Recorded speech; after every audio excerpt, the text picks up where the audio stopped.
सभी भक्तों को श्री शिवाय नमस्तुभ्याम। हर हर महादेव। 22 दिसंबर मोक्षदा एकादशी के दिन कीजिए ये उपाय। आपकी जितनी भी समस्या होगी वह तुरंत समाप्त हो जाएगी। सबसे पहला उपाय जो कि है 5 पीपल के पत्तों वाला उपाय। ये उपाय आपको किस प्रकार से करना है उसकी जानकारी आपको आगे देते हैं, पर उसके पहले वीडियो को कर देना है लाइक, चैनल को कर देना है सब्सक्राइब। तो आपको करना कैसे है ये उपाय। 5 पीपल के पत्ते लेने हैं और ये 5 पीपल के पत्ते लेकर एक कलश जल में आपको डाल देने हैं। एक कलश जल लेना है, उसमें 5 पीपल के पत्ते डालना और उसके बाद में आपको उसमें थोड़े से काले तिल डालना। किसमें? कलश में थोड़े से काले तिल डालना। थोड़े से काले तिल डालने के बाद में उसमें 2 हल्दी की गांठें, जो हल्दी पिसी हुई होती है वो पिसी हुई हल्दी नहीं, साबुत हल्दी की 2 गांठें डालना। और कल मोक्षदा एकादशी के दिन सुबह सुबह शिव मंदिर में जाना। शिव मंदिर में जाकर जो जल है वो जल भगवान शंकर के शिवलिंग पे समर्पित कर देना। जब आप जल समर्पित करोगे शिवलिंग के ऊपर, उसके बाद में यदि पीपल के पत्ते शिवलिंग के ऊपर गिर जाए तो ठीक है, नहीं तो एक एक पत्ता निकाल कर शिवलिंग के ऊपर समर्पित करना। शिवलिंग के ऊपर जब 5 पीपल के पत्ते समर्पित कर दो तो थोड़ी देर बाद, लगभग 5 मिनट बाद, इन पीपल के 5 पत्तों को उठाना और आपके ऊपर 3 बार उन पीपल के पत्तों को छींटना। यानी कि उन पीपल के पत्तों पर जल लगा हुआ होगा तो उनका जल आपके ऊपर छींटना। 3 बार जल आपके ऊपर छींटना पीपल के पत्तों से, उठाकर अपने ऊपर पीपल के पत्तों से 3 बार जल छींटना। और जब जल छींट रहे हो तो जो आपकी समस्या है उस समस्या का वर्णन महादेव के सम्मुख में करना और बाबा से बोलना, मैं इस समस्या में गिरा हुआ हूँ या गिरी हुई हूँ, भोलेनाथ इस समस्या से मुझे बाहर निकालो। केवल 1 दिन उपाय करना है, 3 दिन के अंदर अंदर आपकी वो समस्या पूरी तरह से समाप्त हो जाएगी। अगला उपाय मोक्षदा एकादशी के दिन ही 1 कलश जल भरना है आपको। 1 कलश जल भरने के बाद में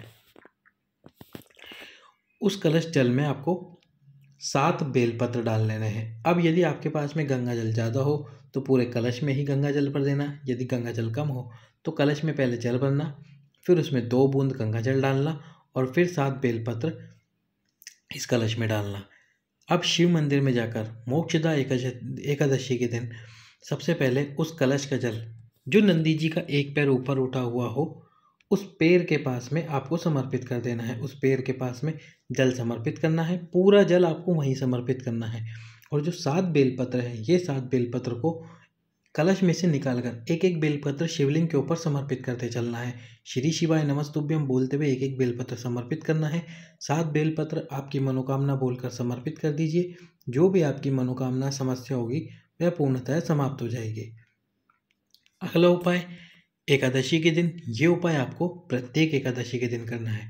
धन की कैसी भी समस्या आपके जीवन में चल रही हो, जब भी आप शिवलिंग के ऊपर जल समर्पित करने जाएं तो जल समर्पित करते समय एक नाम आपको बोलना है और वो नाम है स्वधा स्वधा स्वधा। 3 बार ये आपको नाम बोलना है। स्वधा स्वधा करके 3 बार ये नाम आपको बोलना है। शिवलिंग के ऊपर जल समर्पित करते हुए 3 बार ये नाम बोलिए स्वधा स्वधा करके। प्रत्येक एकादशी पर आपको ये उपाय करना है। धीरे धीरे आपकी जो भी समस्या होगी वह पूर्णतः समाप्त हो जाएगी। अब मोक्षदा एकादशी का अगला उपाय। अगले उपाय में आपको करना क्या है, यदि स्लिप डिस्क से संबंधित कोई समस्या हो या फिर कमर में कोई दिक्कत चल रही हो तो 31 सफ़ेद पुष्प लेने हैं। 31 सफ़ेद पुष्प ले लीजिए। अब ये सफ़ेद पुष्प लेने के बाद में आपको जो बेलपत्र होता है उस बेलपत्र की जड़ को निकालना है। जो ऊपर हो बेलपत्र उसी की जड़ को आपको निकाल लेना है, ज़्यादा अंदर गड्ढा नहीं खोदना। बेलपत्र की जड़ को निकाल लेना है और उसके बाद में उस जड़ की जो ऊपर का हिस्सा है उसको हटाकर ये 31 पुष्प भगवान शंकर के शिवलिंग के ऊपर समर्पित करने हैं। पहले 31 पुष्प समर्पित करने हैं एकादशी के दिन और उसके बाद में जो जड़ आपने निकाली है बेलपत्र की, उस बेलपत्र की जड़ को समर्पित करना है। समर्पित करते समय कुंदकेश्वर महादेव का नाम अवश्य लें। जब बेलपत्र समर्पित कर दे, जड़ समर्पित कर दे, उसके बाद में जो जड़ है उस जड़ को उठाकर लेकर आएँ और उसके बाद में इस जड़ को पीस लीजिए। पीसने के बाद में प्रतिदिन सुबह सुबह उठकर जो आपने जड़ पीसी है उस जड़ का जो हिस्सा है थोड़ा सा, उस हिस्से को सुबह सुबह खाना प्रारंभ करें प्रतिदिन। जो भी आपकी स्लिप डिस्क की समस्या होगी वह पूर्णतः समाप्त हो जाएगी। साथ ही साथ में यदि आपकी पीरियड की समस्या है, पीसीओडी की दिक्कत है, या रजस्वला धर्म में कोई और समस्या है, या शरीर में कोई ऐसी बीमारी हो गई है जिसका समाधान नहीं हो पा रहा है, तो उस बीमारी को समाप्त करने के लिए शुक्रवार के दिन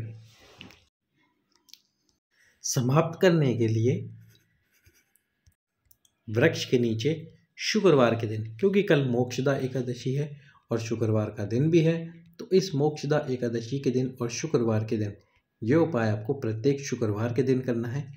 एक दीप प्रज्वलित करना है घी का बेलपत्री के वृक्ष के नीचे शाम के समय प्रदोष काल में एक दीप प्रज्वलित करना है।